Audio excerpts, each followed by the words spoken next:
The briefing is brought to you in association with Spain. From the wilds of the Atlantic to the warmth of Mediterranean isles, the Spanish coast has something for every occasion. And whether chartering a yacht or renting a more modest motorboat, there's no better way to explore this magical country's lesser-known highlights than from the open water. Listen out for a new summer season of The Concierge on Monocle Radio. Join Robert Bound and friends as they turn navigator for an unforgettable journey along the Spanish coast. From hidden gems to legendary gastronomy, and with the unique drama of the America's Cup in the host city of Barcelona added to the mix, discover why the time is right to take to the waves. The Concierge, returning to Monocle Radio in July. This summer, set sail for Spain. You are listening to The Briefing, first broadcast on the 31st of July 2024 on Monocle Radio.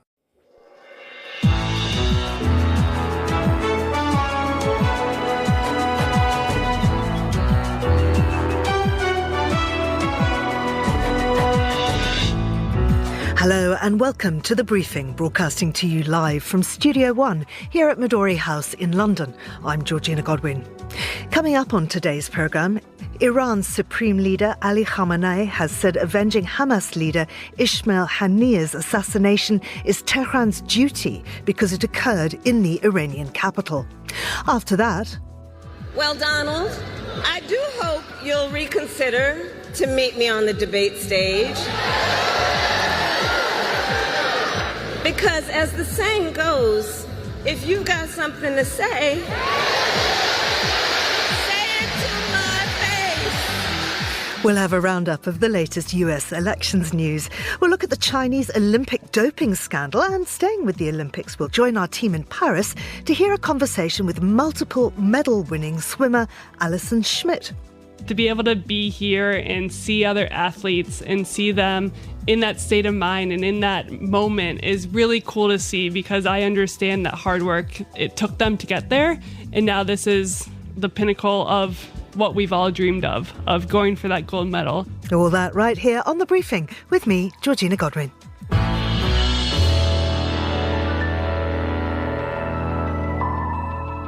Ismail Haniyeh, a Hamas political leader, was assassinated in the early hours of this morning in Tehran, the Palestinian terror group said on Wednesday today, describing the strike as a severe escalation that would not achieve its goals. Iran's Islamic Revolutionary Guard Corps also confirmed the death of Haniyeh hours after he attended a swearing-in ceremony for the country's new president, Masoud Pezeshkian. It was the second high-profile assassination attributed to Israel in a matter of hours, coming after an airstrike in Beirut that killed Hezbollah's top military leader. There was no immediate comment on the Tehran strike from Israeli authorities. Well, joining me now are Greg Karlstrom, Middle East correspondent and author of How Long Will Israel Survive? The Threat from Within. And from Washington, D.C., I'm joined by Holly Dagres, who is non-resident senior fellow at the Atlantic Council and editor of the Iran Source blog. Welcome to you both. Holly, what more do we know about this assassination? Well, the latest we're hearing from Tehran is that he was killed at 2 a.m. local time, that he was staying in a neighborhood that was supposedly housing war veterans in North Tehran, and that they described that a projectile was used. And that's a term that's vague, so it's not a missile. I know there's been talk of an Israeli airstrike, but maybe a drone possibly would have been used if we're thinking in that context. So this is really what we know. And the other things we also have been hearing is that the Supreme Leader has vowed revenge. That was on an official Twitter post. And that there's a 3-day mourning session being held in Tehran in Haniyeh's honor. Now, Greg, Hamas says Israel was responsible. Is there any evidence or claims of responsibility from Israel? There has been no claim of responsibility, and I suspect there won't be a claim of responsibility. I think it's certainly reasonable to think that Israel was behind this. Haniyeh was someone they wanted to assassinate. I remember as far back as October, shortly after October 7th, speaking to Israeli officials who said they had a hit list of Hamas leaders, and Haniyeh was on that list. So I think, again, very reasonable to think that they were behind this, but I don't think they're going to publicly take responsibility for it, because doing that sort of rubs Iran's face in it and adds pressure on the Iranian government to retaliate somehow. And Holly, what's the significance of this attack taking place in Tehran? Well, I think it's noteworthy that this is actually not the first top-ranking leader of a terrorist organization that's been taken out. In 2020, Al-Qaeda's number 2, Abu Muhammad al-Masri, was also taken out allegedly by Mossad. But nevertheless, this was very public. As you noted earlier, Haniyeh was in town for Masoud Pezeshkian's inauguration, and this was at a time where there were over 100 dignitaries from around the world there, including other members of Iran's proxy groups. We had Hezbollah's deputy there, we had the leader of Palestinian Islamic Jihad, we had a Houthi spokesperson. So there was a lot of high-profile people actually in Iran, and so this happening in such an important time where Iran was trying to put a different kind of face to the regime. Someone who the so-called reformist that speaks English, that has been talking about engagement with the West. This really, the optics for it isn't good, and it shows their continuing incompetence at their ability to do something about Mossad, who's in essence been treating Iran like a playground for the past, I would say, a few years, if not more. Greg, can you tell us more about Haniyeh himself? He was on paper the leader of Hamas, the leader of the group's political wing, which ostensibly means that he is in charge of the organization and its decision-making. In practice, I would say his title overstated his influence within the organization. There's some evidence, for example, that I've heard both from Israeli officials and from Arab officials that he wasn't aware of the details of the October 7th massacre until perhaps a few minutes before it happened, that the Hamas leadership in Gaza cut him out of the loop and didn't read him into those plans. And then once it happened, he became the public face of Hamas's effort to negotiate with Israel over a ceasefire. He's been a proponent for months now of making a deal for at least a short-term ceasefire and a hostage deal with Israel, but he's found himself rebuffed time and time again by Yahya Sinwar, the group's leader in Gaza, who is opposed to making a deal. So again, he was meant to be the leader of Hamas, but actually in many ways he was less powerful than some of the leaders of its military wing and particularly Sinwar, its leader in Gaza. But as you say, Greg, he was ostensibly in charge of the ceasefire negotiations. What does that mean for those talks now? Well, it means at least for a short while, I think those talks are going to be on hold. If you go back a week ago, there was some optimism that we were, for the first time since November, finally getting close to a deal. In Israel, the Knesset had gone on recess, and that meant some of the political danger was gone for Prime Minister Netanyahu. He could make a deal without risking a no-confidence motion that would bring down his coalition. And then on the Palestinian side, there was mounting pressure on Sinwar and the Hamas leadership to make a deal to end 10 months of war. That was a week ago. That is obviously not the case today. The talks are going to be suspended at least for a while. But I think once Hamas chooses a new leader, at least the new interim leader, the underlying realities in Gaza have not changed. People are desperate for a ceasefire. The Palestinian public in Gaza is desperate for one. Even the rank and file within Hamas is starting to push for at least a short-term truce. And so I think after an interval, there still is a possibility here to resume ceasefire talks with Israel. Now, Holly, Iran's Supreme Leader Ali Khamenei, as you said, has talked about avenging Haniyeh's death, assassination. It is Tehran's duty because it occurred right there in the capital. Do you think Iran will now retaliate? Will it be taking action against Israel directly? Well, we've seen Iran do some really big gambles since January, starting with, within a span of 3 days, bombing Iraq, Syria, and nuclear-armed Pakistan. And of course, we had the retaliation directly against Israel in April. That was unprecedented. The fact that this was on Iranian soil and how public the Supreme Leader has vowed for revenge makes me think they would be willing to take another gamble. But I think it's noteworthy that we've seen high-ranking Iranian officials, like the godfather of Iran's nuclear program, get assassinated. But there wasn't this kind of public facing response that we're seeing now. So I would expect something, not something small. And I can't say what that would look like, but given the context of just since January, how open and retaliatory they've been, it makes me think that it might be along the lines of what we saw in April. But yeah. And Holly, finally, given Iran's closeness to Russia, what are the implications for global security? Well, we talk about Tehran being very emboldened since January. I think part of it is actually because it has the backing of two permanent UN Security Council members, China and Russia. Iran has been leaning on the East.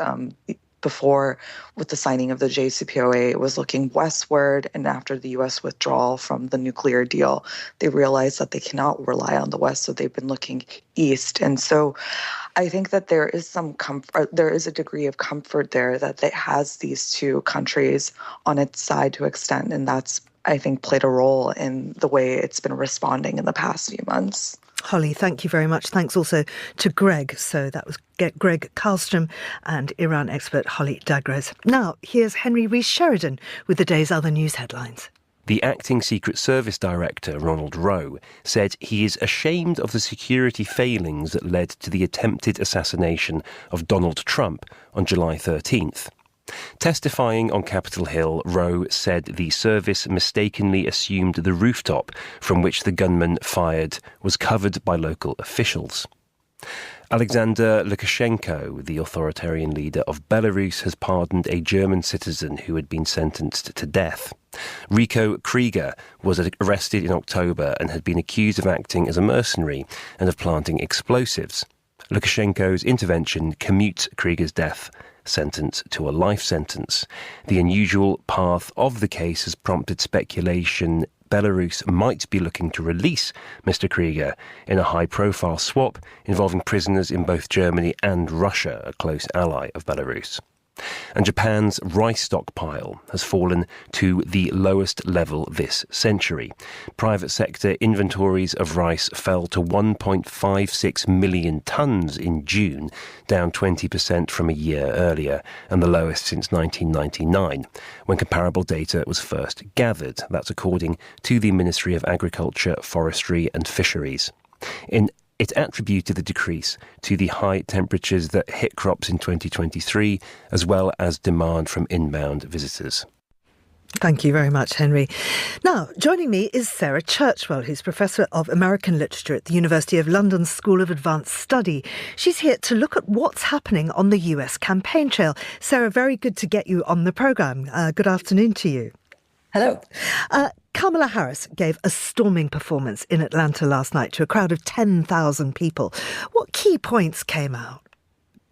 Well, I think the size of the audience was itself noteworthy and important, right? She's playing to crowds of 10,000 people in stadium-sized venues, and it felt like a concert. It was raucous, it was boisterous, it was energized. You know, people were chanting along with her. It had a lot of the energy that people were very focused on in Trump's early rallies in 2016. So we're really feeling the energy shift.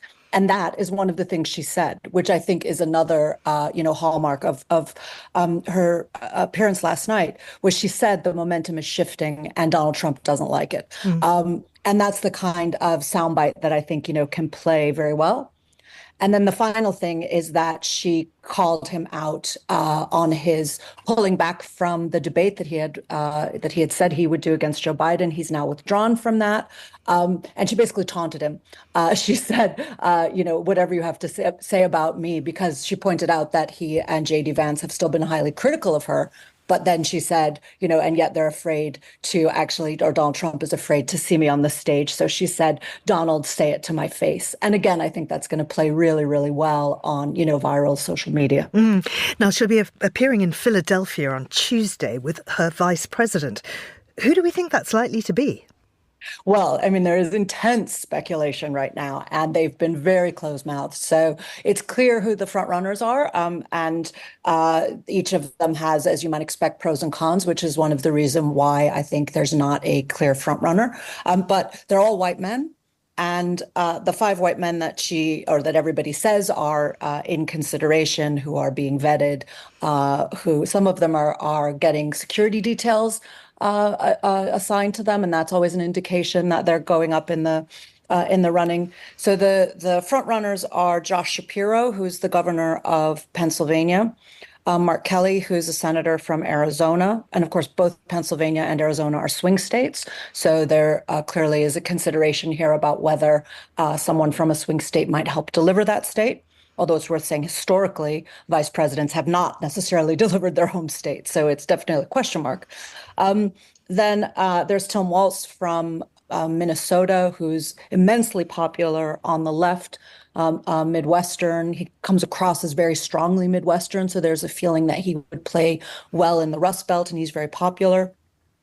Pete Buttigieg, who's come kind of up as a little bit of a dark horse. He wasn't in the initial conversations around Vice President, who of course is now Secretary of Transport, but ran in the primaries against Biden in 2020. But he's emerged, kind of as a strong candidate now, partly because he's one of the Democrats' most effective communicators. He just absolutely cuts through all of the GOP noise and makes the kind of key points. He's very, very effective on Fox News. He's kind of the only Democrat who really kind of keeps cutting through Fox News. He appeared on Jon Stewart just the other day, and he had over 1 minute standing ovation from the crowd. Jon Stewart couldn't get a word in edgewise on his own show.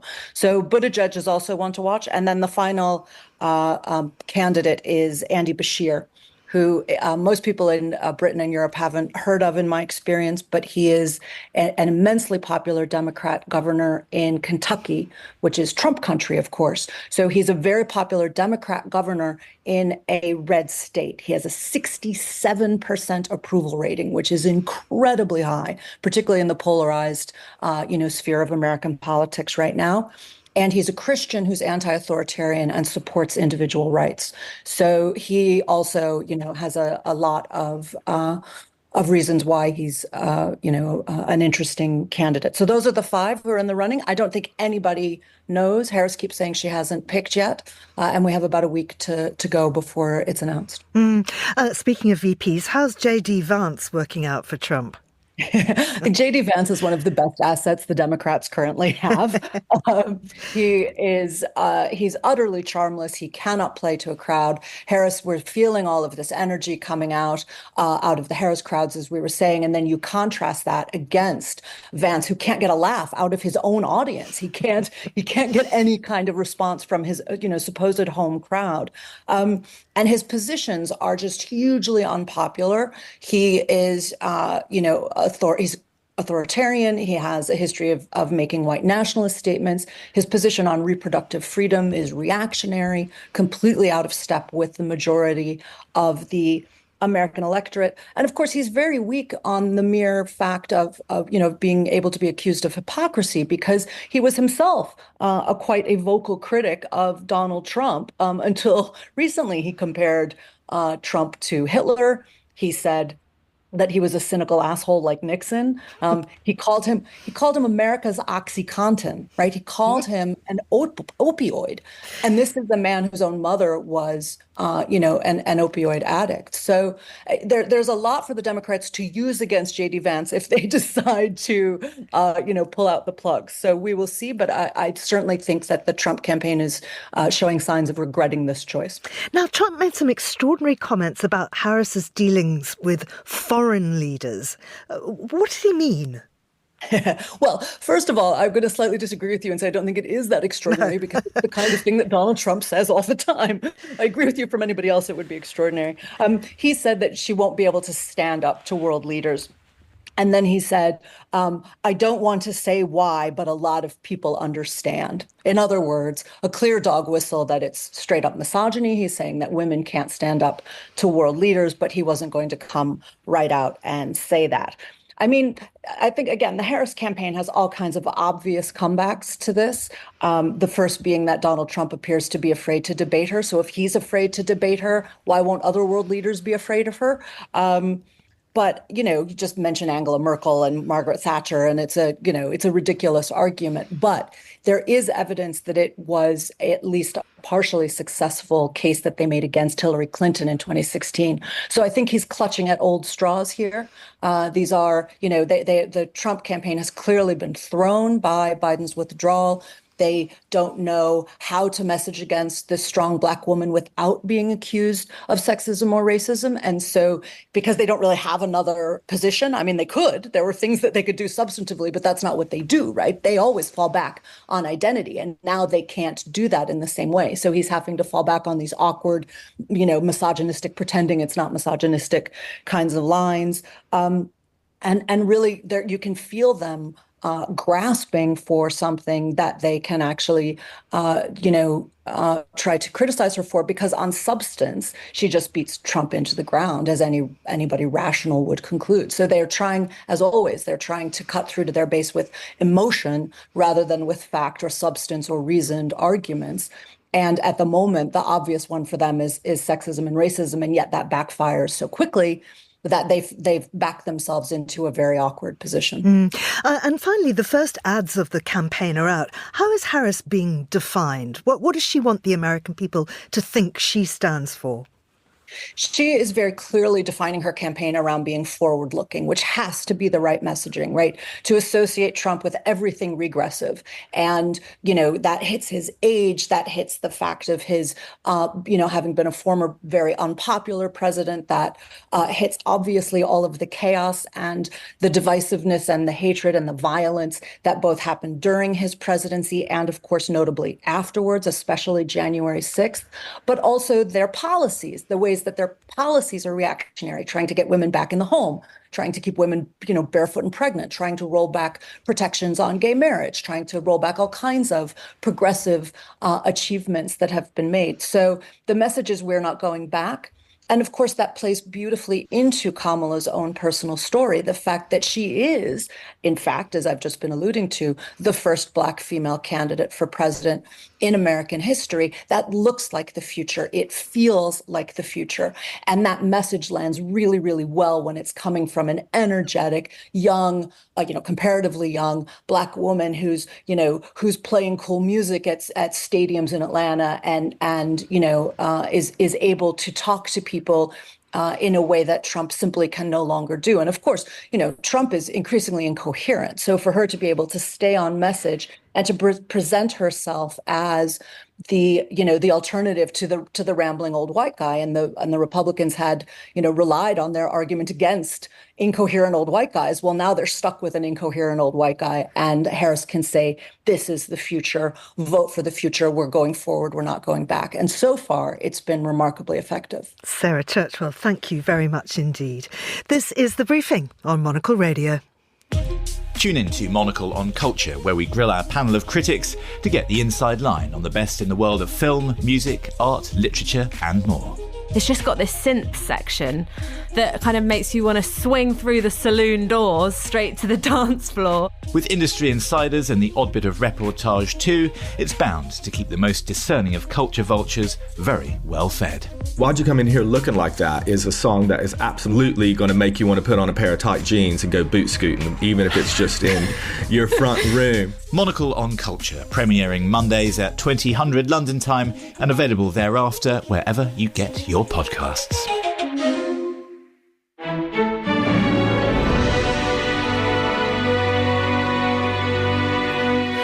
The International Olympic Committee has moved to crush US inquiries into a Chinese sports doping scandal by threatening to reject Salt Lake City's bid to host the Winter Games in 2034. The story, reported by the New York Times, surrounds 23 Chinese swimmers, 11 of whom are competing at the Paris Olympics. They tested positive for a banned substance during a training camp 7 months out from the Tokyo Olympics in 2021. Well, joining me now here in the studio is Isabel Hilton, who's founder of China Dialogue and a visiting professor at King's College London Lau Institute. And I'm also joined by Monocle's senior news editor, Chris Chomak. Welcome to you both. Chris, I wonder if you could just explain exactly what happened.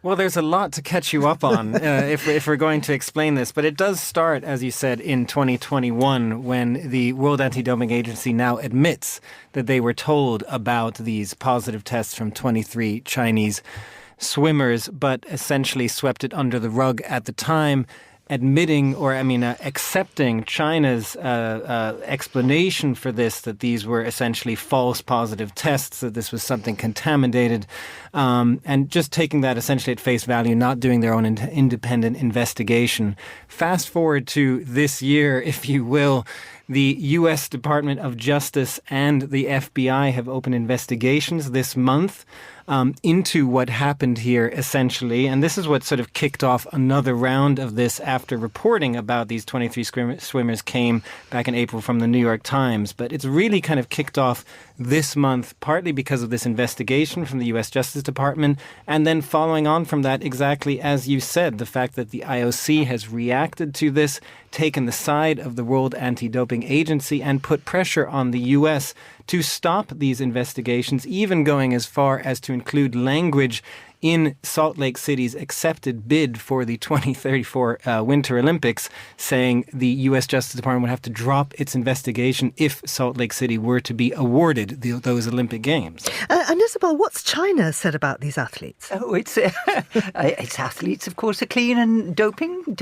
No, they just eat hamburgers and miraculously all seem to have been contaminated by a rather powerful heart drug from staying in the same hotel. This drug is normally dispatched in pill form, but apparently the kitchen was just full of it. So what can a country do if these accidents happen?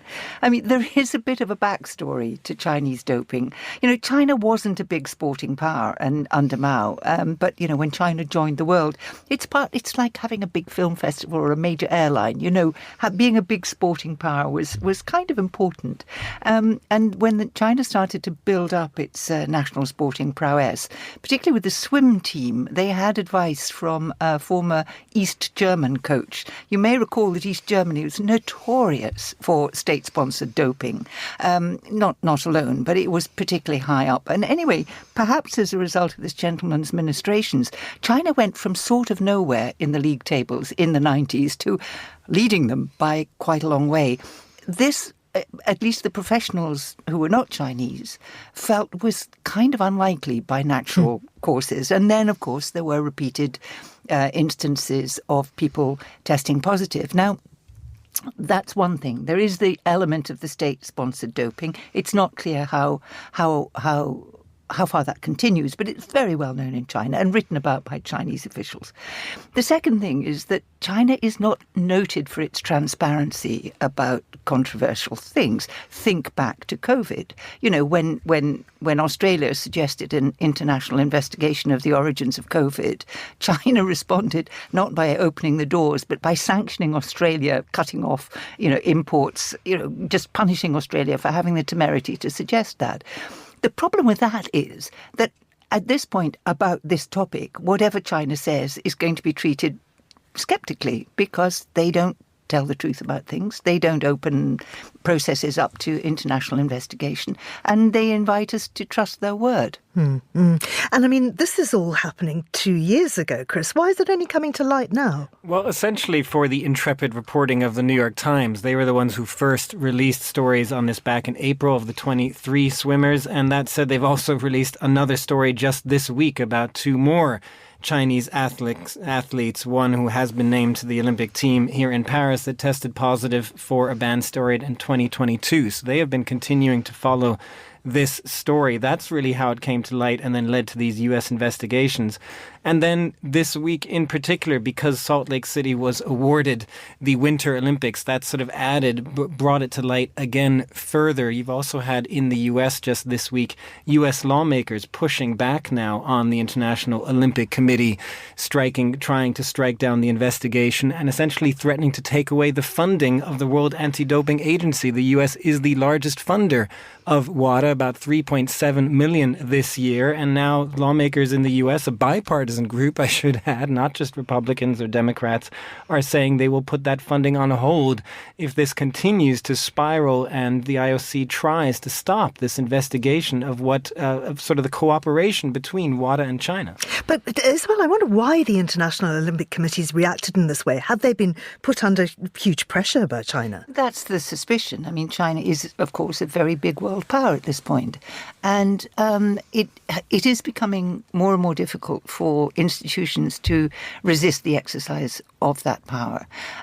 Besides, to take a sympathetic view of WADA's position, they need evidence to challenge the Chinese, because the Chinese have their own anti-doping, as all nationalities have their own anti-doping agency, which conducts the primary investigations. And WADA's problem is that without evidence, it's very difficult to challenge them. There have been sort of statements of disquiet from WADA officials saying it is quite surprising to see these relatively unexplained occurrences of doping, but we have no evidence to challenge it. And to take on China, and given the kind of response that China is likely to visit on those officials, you can understand why. But now they're caught up in geopolitics. They're an element of the confrontation between the US and China, and this is beginning to threaten faith in the whole system.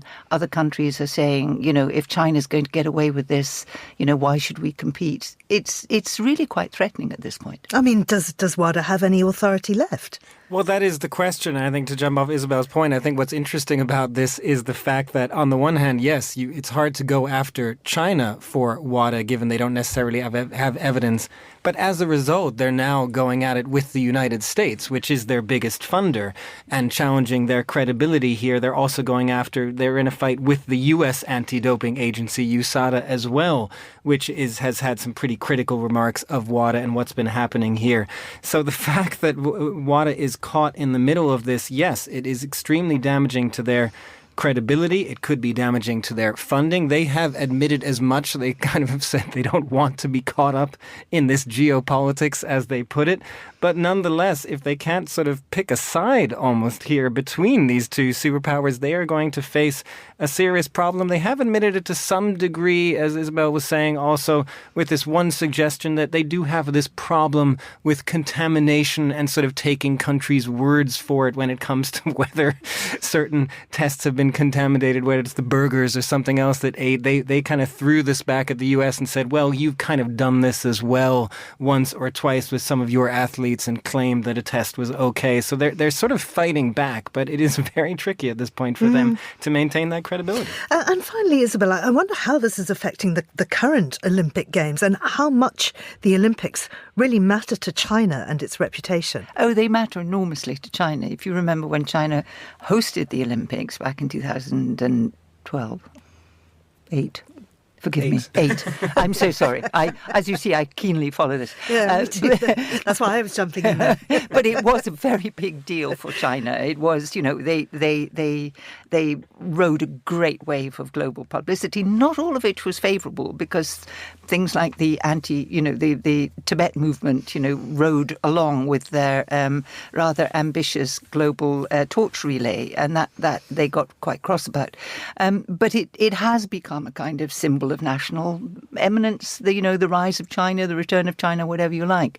It is regarded in China as a kind of kite mark of China's importance in the world. So to have that contaminated by suggestions of doping is tricky, and you will note that all of these stories are heavily censored in China. Absolutely. Isabel, thank you.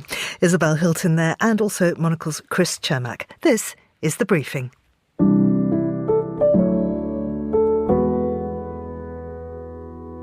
And finally on today's show, one of the most decorated American athletes of all time, Allison Schmitt, is a 4-time Olympian and a 10-time Olympic medalist.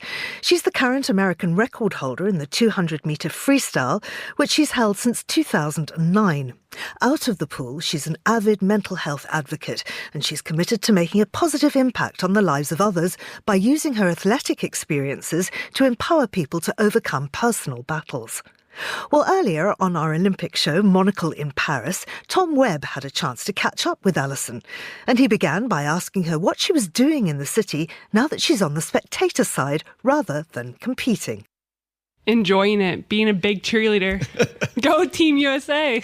And having a drink for the first time at the Games? Yes, celebrating with some champagne yesterday for opening ceremonies. Oh, wow, that must be an unusual sensation. Definitely. It was relaxing, watching the rain, not going to bed at 8, 9 p.m., so that was awesome. And cheering other teams that aren't the United States? Oh, I'm still cheering for the U.S., but I loved being able to see all the presidents come in, and so that was the street we were on, and so they're all coming in their cars, and that was pretty special to see. And which athletes are you most excited about watching in this Olympics? I've got to say Team USA. I mean, here we got Katie Ledecky going for medal 11, 12, 13, 14, whatever number it is. So I'm super excited to watch her, especially with swimming being so close to my heart. And rooming with Katie previously, I've definitely am excited for the track and field. Noah Lyles. And I mean, watching him in trials, so much passion and excitement. So I don't know what I can pinpoint I'm excited for, but anything Team USA and learning about other sports is what I'm most excited about. I should have guessed it was going to be the USA. You're literally wearing red, white and blue as we speak. Always got to rep the red, white and blue. Let's talk about swimming then. The events that you're going to be watching, which finals are you most excited about? It can be your own field, you know. I love to watch all the relays. And any event that a relay is for swimming is super exciting just because there's so much passion and love. And it's not really cheering for an individual, but it's cheering for the whole entire country. And so I absolutely am so excited to be able to be in the pool and cheer on those relay teams. And you've competed in Paris. How is it as a host of a major sporting event? There's so much love, passion, and hard work that was put into this games, and they're putting on a great game. So I'm excited to see how these next 2 weeks unfold. So how is it then, not as a competitor this time, looking back on how you would feel at this particular moment in the games? I would say that I have a lot of gratitude right now because I am able to step back and realize how meticulous we were and how much hard work and dedication and sacrifice we had before every games. And to be able to be here and see other athletes and see them in that state of mind and in that moment is really cool to see because I understand that hard work, it took them to get there. And now this is the pinnacle of what we've all dreamed of going for that gold medal and hopefully standing on top of that podium and hearing your national anthem. And all that hard work for you resulted in 10 medals. Have you brought any of them with you?